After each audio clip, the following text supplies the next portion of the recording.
មេតិកាទី9របៀបស្គាល់ខ្លួនឯងចំណុចសំខាន់នៅក្នុងមេតិកានេះនឹងបង្ហាញអ្នកពីវិធីសាស្ត្រសាមញ្ញក្នុងការស្គាល់ខ្លួនឯងតាមរយៈការរកឲ្យឃើញចំណុចខ្លាំងចំណុចខ្សោយនិងតម្លៃរបស់ខ្លួនឯងតើអ្នកធ្លាប់ធ្វើការជ្រើសរើសអ្វីមួយដែលអ្នកមានអារម្មណ៍ថាមិនត្រូវឬមិនស័ក្តិសមនឹងអ្នកទេវាអាចជាការងារទំនាក់ទំនងជាមួយនឹងមិត្តភ័ក្តិឬទំនាក់ទំនងស្នេហាឬសូម្បីតែជាគោលដៅរបស់អ្នកដែលក្រោយមកអ្នកគិតថាឬមានអារម្មណ៍ថាហេតុអ្វីបានជាខ្ញុំធ្វើបែបនោះភាគច្រើនដោយសារតែយើងកំពុងរស់នៅតាមទម្លាប់ឬការរំពឹងទុករបស់អ្នកដទៃជំនួសឲ្យការស្គាល់ខ្លួនឯងយ៉ាងពិតប្រាកដនៅក្នុងវីដេអូនេះយើងនឹងជជែកអំពីអ្វីមួយដ៏មានឥទ្ធិពលនោះគឺការស្គាល់ខ្លួនឯងពីព្រោះប្រសិនបើអ្នកមិនដឹងថាខ្លួនឯងជានរណាទេអ្នកនឹងបន្តដេញតាមរបស់ឬការងារដែលមិនធ្វើឲ្យអ្នកសប្បាយចិត្តនៅក្នុងការធ្វើវានៅចុងបញ្ចប់នៃវីដេអូនេះអ្នកនឹងរៀនពីរបៀបនៅក្នុងការស្វែងរកចំណុចខ្លាំងរបស់អ្នករបៀបទទួលយកចំណុចខ្សោយរបស់អ្នកនិងរបៀបរស់នៅស្របតាមតម្លៃរបស់អ្នកដូច្នេះអ្នកអាចធ្វើការជ្រើសរើសការងារឬអាជីពឬកិច្ចការអ្វីមួយដែលអ្នកនឹងមានអារម្មណ៍ថាត្រឹមត្រូវពិតប្រាកដស័ក្តិសមនឹងអ្នកបើសិនជាអាចសូមត្រៀមសៀវភៅកត់ត្រាហើយយើងនឹងចាប់ផ្ដើមដំណើរស្វែងរកខ្លួនឯងជាមួយគ្នាចំណុចទី1ស្គាល់ពីចំណុចខ្លាំងរបស់អ្នកចំណុចខ្លាំងរបស់អ្នកគឺជាអ្វីដែលមានមកលើអ្នកពីធម្មជាតិដូចជាគុណសម្បត្តិឬជំនាញដែលធ្វើឲ្យអ្នកមានអារម្មណ៍ជឿជាក់នឹងធ្វើអ្វីមួយបានយ៉ាងប៉ិនប្រសប់ឬយ៉ាងរស់រវើកនៅពេលអ្នកដឹងពីចំណុចខ្លាំងរបស់អ្នកអាចប្រើប្រាស់វាដើម្បីបង្កើតភាពជោគជ័យយ៉ាងប៉ិនប្រសប់ឬមើលទៅសកម្មភាពរបស់អ្នកសម្ដែងចេញមកបែបលក្ខណៈធម្មជាតិមិនមែនបែបលក្ខណៈបង្ខំឬធ្វើទាំងឆ្កងនោះទេនិយាយឲ្យងាយយល់ចំពោះអ្នកដែលមានដងនៅក្នុងការច្រៀងរាំមើលទៅការច្រៀងឬរាំរបស់ពួកគាត់មានលក្ខណៈបែបទន់ភ្លន់គួរឲ្យចង់គយគន់តែបើអ្នកមិនចេះមិនមានដងគឺបង្ហាញចេញមកលក្ខណៈប្រឹងរឹងតែម្ដងមួយវិញទៀតមនុស្សមួយចំនួនគឺជាអ្នកស្ដាប់ដ៏អស្ចារ្យពេលគាត់ស្ដាប់គាត់បង្ហាញនៅអាកប្បកិរិយាគោរពយកចិត្តទុកដាក់មានការឆ្លើយតបជាដើមអ្នកខ្លះបង្ហាញអាកប្បកិរិយាបែបមិនចង់ស្ដាប់ឬគិតអីផ្សេងឬស្ដាប់ឲ្យតែថាស្ដាប់ហើយសួរថាតើគេកំពុងនិយាយអំពីអីប្រហែលជាគាត់មិនយល់អ្វីសោះឡើយពីព្រោះគាត់មិនបានយកចិត្តទុកដាក់នៅក្នុងការស្ដាប់អ្នកខ្លះជាមនុស្សដែលពោរពេញទៅដោយការគិតច្នៃប្រឌិតបើគាត់ធ្វើអ្វីមួយចេញមកគឺទទួលបានការសរសើរគ្រប់មាត់តែម្ដងអ្នកខ្លះពូកែខាងរៀបចំបង្រៀនឬនាំមនុស្សមកជួបជុំគ្នាបានន័យថាពូកែក្នុងការគៀងគរមនុស្សហើយអ្នកខ្លះពូកែនិយាយអ្នកខ្លះពូកែចរចាឬពូកែនៅក្នុងការដឹកនាំការផ្ដួចផ្ដើមគំនិតនៅក្នុងការធ្វើអ្វីមួយវាអាចថាជាជំនាញនៅក្នុងការដឹកនាំឬក៏គាត់មានភាពជាអ្នកដឹកនាំនៅក្នុងខ្លួនគាត់តែម្ដងទាំងនេះហើយបង្ហាញពីភាពខ្លាំងរបស់បុគ្គលម្នាក់យើងមានលំហាត់សម្រាប់អនុវត្តលំហាត់ទី1ចូលចំណាយពេល 2-3 នាទីហើយសរសេរចេញមកនៅចម្លើយនៃសំណួរដូចខាងក្រោមតើខ្ញុំចូលចិត្តធ្វើអ្វីដែលខ្ញុំមានអារម្មណ៍ថាងាយស្រួលឬមានលក្ខណៈដូចពីធម្មជាតិសំណួរនេះចង់សំដៅថាបើសិនជាអ្នកមានឬក៏ធ្វើអ្វីមួយអ្នកមានអារម្មណ៍ថាអ្នកងាយស្រួលក្នុងការធ្វើវាហើយដូចជាធ្វើចេញពីធម្មជាតិតែម្ដងចំពោះអ្នកខ្លះគាត់ពិបាកនៅក្នុងការធ្វើវាតែចំពោះអ្នកមានអារម្មណ៍ថាងាយស្រួលអញ្ចឹងហើយកន្លែងនេះគឺជាចំណុចខ្លាំងរបស់អ្នកសំណួរទី2តើមនុស្សច្រើនតែអរគុណខ្ញុំឬសរសើរខ្ញុំពីរឿងអ្វីតើពេលណាខ្ញុំមានអារម្មណ៍ជឿជាក់ឬមានទំនុកចិត្តបំផុតអ្នកក៏អាចសួរមិត្តភក្តិជិតស្និទ្ធឬមិត្តរួមការងាររបស់អ្នកថាតើអ្នកគិតថាចំណុចខ្លាំងរបស់ខ្ញុំជាអ្វីពេលខ្លះអ្នកដទៃឃើញចំណុចខ្លាំងនៅក្នុងខ្លួនយើងដែលយើងមិនបានកត់សម្គាល់ឃើញដោយខ្លួនឯងពេលទទួលបានចម្លើយហើយអ្នកអាចផ្ទៀងផ្ទាត់វាម្ដងទៀតថាតើវាត្រូវតាមការផ្ដល់យោបល់ពីមិត្តរបស់អ្នកដែរឬទេមកដល់ពេលនេះ តើអ្នកបានស្គាល់ពីចំណុចខ្លាំងរបស់អ្នកហើយឬនៅសូមកុំគិតថាវាមិនសំខាន់ឬមិនចាំបាច់ចំណុចឬក៏គន្លឹះតូចនេះនឹងជួយអ្នកឲ្យស្វែងរកសក្តានុពលរបស់ខ្លួនអ្នកឲ្យឃើញហើយប្រើប្រាស់វាសម្រាប់ភាពរីកចម្រើននៃជីវិតរបស់អ្នកលើសពីនេះវាអាចជួយឲ្យអ្នករស់នៅប្រកបដោយភាពរីករាយព្រោះអ្នកពេញចិត្តនៅអ្វីដែលអ្នកធ្វើស្របតាមដងឬភាពខ្លាំងរបស់អ្នកបន្ទាប់ពីបានស្វែងយល់ពីភាពខ្លាំងហើយតោះយើងងាកទៅស្គាល់និងទទួលយកចំណុចខ្សោយរបស់យើងវិញម្ដងចំណុចទី2ស្គាល់ឬរកឲ្យឃើញពីចំណុចខ្សោយរបស់អ្នកសំណួរសួរថាតើវាចាំបាច់ទេត្រូវដឹងពីចំណុចខ្សោយរបស់អ្នកការដែលដឹងពីចំណុចខ្សោយរបស់អ្នកមិនមែនមានន័យថាអ្នកកំពុងវិនិច្ឆ័យលើខ្លួនឯងនោះទេវាមានន័យថាអ្នកស្មោះត្រង់គ្រប់គ្រាន់ដើម្បីរកមើលកន្លែងដែលអ្នកត្រូវកែលម្អនិងការពារចំណុចអវិជ្ជមានទាំងនោះហើយបានន័យថាអ្នករកកន្លែងឲ្យអ្នកអាចរីកចម្រើនមនុស្សគ្រប់គ្នាមានចំណុចខ្សោយហើយការទទួលយកវាជួយអ្នកឲ្យធ្វើការសម្រេចចិត្តបានកាន់តែប្រសើរឧបមាថាអ្នកមិនសូវពូកែនៅក្នុងការគ្រប់គ្រងពេលវេលាអ្នកតែងតែប្រញាប់ប្រញាល់ន័យនេះគឺសំដៅដល់ពេលដែលអ្នកមិនសូវដែលបានត្រៀមខ្លួននៅក្នុងការធ្វើអ្វីមួយលុះដល់ពេលធ្វើឲ្យអ្នកមានអារម្មណ៍ច្របូកច្របល់ហើយប្រញាប់ប្រញាល់ជាលទ្ធផលគឺមិនទទួលបានលទ្ធផលគួរជាទីពេញចិត្តឬមួយអ្នកតែងតែទៅណាមកណាឬក៏ទៅបង្ហាញខ្លួននៅពេលណាត់ជួបយឺតជាដើមឧទាហរណ៍បើសិនជាអ្នកជានិស្សិតគ្រូដាក់កិច្ចការស្រាវជ្រាវនិងត្រូវប្រគល់ឲ្យគ្រូក្នុងរយៈពេល1សប្តាហ៍ក្រោយអ្នកមិនបានចាប់ផ្ដើមធ្វើភ្លាមនោះទេអ្នកតែងពន្យាពេលអ្នកធ្វើនេះធ្វើនោះឬតែងចំណាយពេលច្រើននៅក្នុងការប្រើឬមើលបណ្ដាញសង្គមលុះសល់1ថ្ងៃ2ថ្ងៃក៏ចាប់ផ្ដើមធ្វើការស្រាវជ្រាវវាបង្ហាញឲ្យឃើញពីការលំបាកផ្សេងលេចចេញមកក្នុងការស្រាវជ្រាវរកឯកសារហើយវាចាប់ផ្ដើមធ្វើឲ្យអ្នកមានអារម្មណ៍ច្របូកច្របល់ធ្វើមិនបានត្រូវតាមការណែនាំរបស់គ្រូជាហេតុធ្វើឲ្យអ្នកបង្ខំចិត្តធ្វើឲ្យតែបានហើយពេលខ្លះមិនដាក់កិច្ចស្រាវជ្រាវនោះជូនគ្រូវិញតែម្ដងដូចនេះនៅពេលដែលអ្នកទទួលស្គាល់រឿងនោះថាជាចំណុចមិនល្អ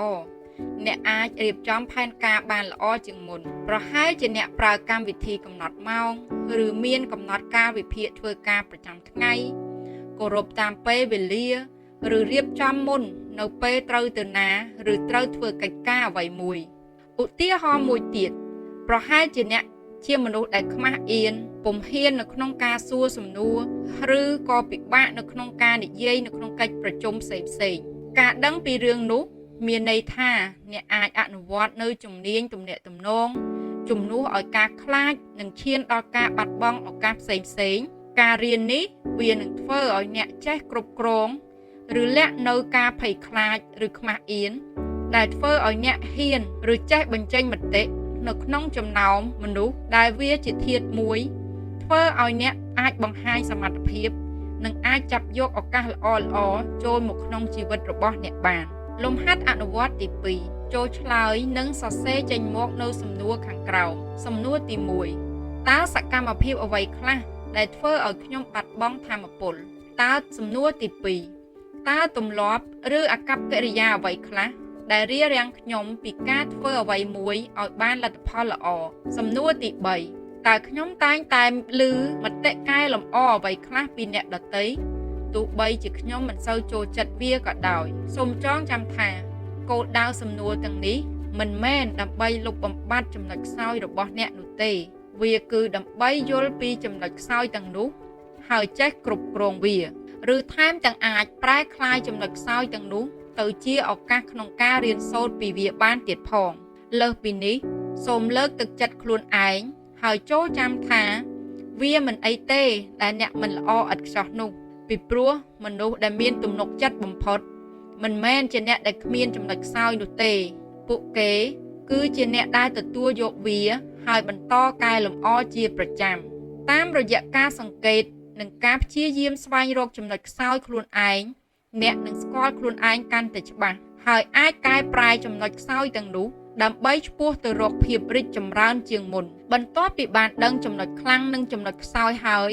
តោះទៅស្វែងយល់ពីតម្លៃផ្ទាល់ខ្លួនរបស់អ្នកវិញម្ដងចំណុចទី3ស្គាល់ពីតម្លៃរបស់អ្នកពាក្យថាតម្លៃនៅទីនេះមិនសំដៅដូចតម្លៃរបស់អីវ៉ាន់នៅតាមផ្សារអីនោះទេខ្ញុំសូមបញ្យល់តម្លៃនៅក្នុងន័យទូទៅរបស់មនុស្សឬរបស់សង្គមមួយសិនតម្លៃរបស់មនុស្សគឺជាគោលការណ៍និងជំនឿដែលដឹកនាំអិរិយាបថរបស់បុគ្គលនិងបទដ្ឋានសង្គមដែលឆ្លុះបញ្ចាំងពីអ្វីដែលមនុស្សនិងសហគមន៍យល់ថាសំខាន់មានអត្ថន័យនិងគួរឲ្យចង់បានហើយតម្លៃទាំងនោះរួមមានដូចជាគោលការណ៍សីលធម៌និងសីលធម៌ស្នូលដូចជាភាពស្មោះត្រង់ភាពសុចរិតភាពយុត្តិធម៌សេរីភាពសេចក្តីថ្លៃថ្នូរហើយវាក៏រួមបញ្ចូលទាំងនៃទូលាយដូចជាសុភមង្គលសុខុមាលភាពនិងភាពស្រស់ស្អាតជាដើមដូចនេះតម្លៃរបស់អ្នកគឺជាគោលការណ៍នៃគំនិតដូចដែលបានរៀបរាប់ខាងលើឬក៏ជំនឿអ្វីដែលអ្នកគិតថាវាសំខាន់បំផុតសម្រាប់អ្នកក្នុងនាមជាមនុស្សម្នាក់ហើយត្រូវតែមានតម្លៃផ្ទាល់ខ្លួនហើយតម្លៃទាំងនោះឯងវាជាត្រីវិស័យពីខាងក្នុងខ្លួនអ្នកដែលនាំផ្លូវការសម្រេចចិត្តទាំងឡាយរបស់អ្នកហើយនៅពេលដែលដំណើរជីវិតឬក៏ការដឹកនាំជីវិតរបស់អ្នកត្រូវនឹងតម្លៃរបស់អ្នកប្រកាសជាមានអារម្មណ៍ថាពោពេញទៅដោយសន្តិភាពផ្លូវចិត្តនិងពេញចិត្តនៅអ្វីដែលអ្នកកំពុងធ្វើហើយនៅពេលដែលវាមិនស្របគ្នារវាងដំណើរជីវិតនិងតម្លៃរបស់អ្នកប្រកាសជាមានអារម្មណ៍ថាដូចជាបាត់បង់អ្វីមួយឬមិនសប្បាយចិត្តឬក៏និយាយឲ្យចំគឺជីវិតដូចជាខ្វះអ្វីមួយយ៉ាងទោះបីជាអ្វីទាំងអស់មើលទៅដូចជាល្អពីខាងក្រៅក៏ដោយប្រសិនបើអ្នកផ្ដល់តម្លៃខ្លាំងទៅលើគ្រួសារអ្នកប៉ុន្តែអ្នកធ្វើការច្រើនម៉ោងហើយមិនដែលទៅជួបឬចំណាយពេលវេលាដ៏មានតម្លៃដ៏មានគុណភាពជាមួយពួកគាត់អ្នកប្រកាសជាមានអារម្មណ៍ថាវាដូចជាមិនមានតុល្យភាពរវាងការងារនិងទំនាក់ទំនងគ្រួសារអ្នកមួយទៀតប្រសិនបើតម្លៃរបស់អ្នកគឺជាសេរីភាពប៉ុន្តែអ្នកជាប់គាំងនៅក្នុងទម្លាប់ដ៏តឹងរ៉ឹងអ្នកនឹងមានអារម្មណ៍ថាដូចកំពុងជាប់អន្ទាក់ជាដើមប្រសិនបើតម្លៃរបស់អ្នកតាក់ទងទៅនឹងការអប់រំឬក៏ចំណេះដឹងអ្នកនឹងបន្តអភិវឌ្ឍខ្លួនឯងតាមរយៈការរៀនសូត្រអានសៀវភៅនិងការស្ដាប់វីដេអូអប់រំជាប្រចាំលំហាត់អនុវត្តទី3សូមយកសៀវភៅកត់ត្រារបស់អ្នកហើយសរសេរតម្លៃធំបំផុតទាំង5របស់អ្នកខាងក្រោមនេះជាឧទាហរណ៍មួយចំនួនដើម្បីជួយអ្នកឲ្យជ្រើសរើសគ្រួសារសុខភាពការរីកចម្រើនសេរីភាពសេចក្តីសប្បុរសភាពស្មោះត្រង់ការរៀនសូត្រជំនឿតុល្យភាពភាពច្នៃប្រឌិតឬក៏កេរ្តិ៍ឈ្មោះជាដើមនៅពេលដែលអ្នកសរសេរបញ្ជីតម្លៃរបស់អ្នកហើយសូមគូសរង្វង់តម្លៃកំពូលទាំង5របស់អ្នកបន្ទាប់មកអ្នកសួរខ្លួនឯងថាតើជីវិតបច្ចុប្បន្នរបស់ខ្ញុំឆ្លុះបញ្ចាំងពីតម្លៃទាំងនោះហើយឬនៅបើសិនជីវិតរស់នៅសពថ្ងៃមិនស្របតាមតម្លៃទាំងនោះទេតើការផ្លាស់ប្ដូរតូចអ្វីខ្លះដែលអាចនាំឲ្យអ្នកអាចឬកាន់តែខិតជិតដល់ការរស់នៅជាមួយតម្លៃទាំងនោះខាងក្រោមជាឧទាហរណ៍សម្រាប់ការឆ្លុះបញ្ចាំងប្រសិនបើសុខភាពគឺជាតម្លៃមួយរបស់អ្នកប៉ុន្តែអ្នកធ្វើការភ្លេចការគេងឬញ៉ាំអាហារទិញក្រៅចម្អិនស្រាប់បែប fast food ជារៀងរាល់ថ្ងៃឬមិនចូលចិត្តញ៉ាំបន្លែផ្លែឈើជាដើមដូចនេះសូមចាប់ផ្ដើមជាមួយនឹងការផ្លាស់ប្ដូរតូចមួយដូចជាការដើរល្បឿនលឿនសម្រាប់ហាត់ប្រាណ10នាទីជារៀងរាល់ថ្ងៃហើយបន្តធ្វើវាដោយឋិតថេរនោះវាជារបៀបដែលអ្នកអាចផ្លាស់ប្ដូរដើម្បីរស់នៅស្របតាមតម្លៃរបស់អ្នកចូលធ្វើការជ្រើសរើសនិងកែលម្អម្ដងមួយទៅតាមតម្លៃនីមួយរបស់អ្នកមកដល់ចំណុចនេះសង្ឃឹមថាអ្នកអាចកំណត់តម្លៃសម្រាប់ខ្លួនអ្នកបានតោះយើងចូលដល់ចំណុចបន្ទាប់គឺចំណុចទី4ប្រមូលចំណុចខ្លាំងនិងចំណុចខ្សោយដែលអ្នករកឃើញនោះដាក់ជាមួយគ្នាឥឡូវនេះអ្នកបានកំណត់អត្តសញ្ញាណចំណុចខ្លាំងនិងចំណុចខ្សោយនិងតម្លៃរបស់អ្នកហើយសូមប្រមូលវាដាក់រួមគ្នាហើយសួរខ្លួនឯងថា តើខ្ញុំអាចប្រើចំណុចខ្លាំងរបស់ខ្ញុំដើម្បីរស់នៅស្របតាមតម្លៃរបស់ខ្ញុំដោយរបៀបណាឧទាហរណ៍ប្រសិនបើចំណុចខ្លាំងរបស់អ្នកគឺការយល់ចិត្តហើយតម្លៃរបស់អ្នកគឺការជួយអ្នកដទៃប្រហែលជាអ្នកនឹងរីករាយនៅក្នុងការជួយបង្រៀនការបង្វឹកបង្ហាត់ឬការធ្វើការស្ម័គ្រចិត្តជាដើមឬក៏ចំណុចខ្លាំងរបស់អ្នកគឺជាការចង់ចេះចង់ដឹងដូចនេះចូលប្រើការចង់ចេះចង់ដឹងនិងចង់ឃើញរបស់អ្នកដើម្បីរៀនស្រាវជ្រាវយ៉ាងស៊ីជម្រៅនិងអាចធ្វើជាម្ចាស់នៅលើជំនាញវិជ្ជាជីវៈមួយពិតប្រាកដដែលនឹងជួយអ្នកឲ្យសម្រេចបាននូវគោលដៅផ្ទាល់ខ្លួនឬគោលដៅនៃអាជីពនោះជារបៀបដែលអ្នកតម្រូវជីវិតរបស់អ្នកឲ្យត្រូវឬស្របជាមួយភាពជាអ្នកពិតប្រាកដជាចុងបញ្ចប់នៅពេលដែលអ្នកពិតជាស្គាល់ខ្លួនឯងនោះអ្នកនឹងឈប់ព្យាយាមធ្វើខ្លួនឲ្យដូចជានរណាម្នាក់ឬក៏ឈប់ធ្វើខ្លួនឲ្យដូចជាអ្នកដទៃគឺបានន័យថាធ្វើខ្លួនជាខ្លួនឯងពេញចិត្តនៅអ្វីដែលខ្លួនមានហើយព្យាយាមអភិវឌ្ឍឲ្យខ្លួនរីកចម្រើនតាមជំនាញតាមទេពកោសល្យរបស់ខ្លួនតាមអ្វីដែលខ្លួនពេញចិត្តអ្នកធ្វើការសម្រេចចិត្តដែលអ្នកមានអារម្មណ៍ថាត្រឹមត្រូវចំពោះខ្លួនឯងមិនមែនធ្វើអ្វីដែលជារឿងពេញនិយមតាមគេតាមឯងនោះទេដូចជាឃើញគេធ្វើអីធ្វើនឹងដែរដូច្នេះឯងអ្នកចាប់ផ្ដើមរស់នៅដោយមានគោលបំណងមិនមែនដោយចៃដន្យឬរស់នៅតាមហេតុតាមកាលឬក៏បន្ទោសទៅតាមប្រេងវាសនានោះទេហើយទាំងនេះជាជំហានធំដំបូងនៅក្នុងការអភិវឌ្ឍខ្លួនឯងដោយលោកអារីស្តូតគាត់បានលើកឡើងថាការស្គាល់ខ្លួនឯងគឺជាចំណុចផ្ដើមនៃភាពឆ្លាតវៃឬការកើតនៅប្រាជ្ញាទាំងឡាយដូច្នេះចូលចាប់ផ្ដើមនៅថ្ងៃនេះធ្វើការឆ្លោះបញ្ចាំងសរសេរនិងស្វែងរកខ្លួនឯងឲ្យឃើញហើយមិនត្រូវបង្ខំខ្លួនឯងពេកទេអាចធ្វើវាដោយសន្សំខ្ញុំជឿជាក់ថាអ្នកទាំងអស់គ្នានឹងរកឃើញនៅភាពខ្លាំងចំណុចខ្សោយហើយនឹងអាចចេះកំណត់តម្លៃរបស់ខ្លួនអញ្ចឹងបើសិនជាអ្នកទាំងអស់គ្នាបានរកឃើញហើយសូមជួយ comment ចំណុចខ្លាំងចំណុចខ្សោយនិងតម្លៃរបស់អ្នកទាំងអស់គ្នាម្នាក់មួយឲ្យ admin ដឹងផងបើសិនជាអ្នកទាំងអស់គ្នាចូលចិត្តវីដេអូនេះហើយវាបានជួយអ្នកឲ្យរៀនអ្វីថ្មីសូមចុច subscribe និងជួយ share ដើម្បីចូលរួមចែករំលែកចំណេះដឹងទាំងអស់គ្នាសូមអរគុណជួបគ្នានៅវីដេអូបន្តទៀត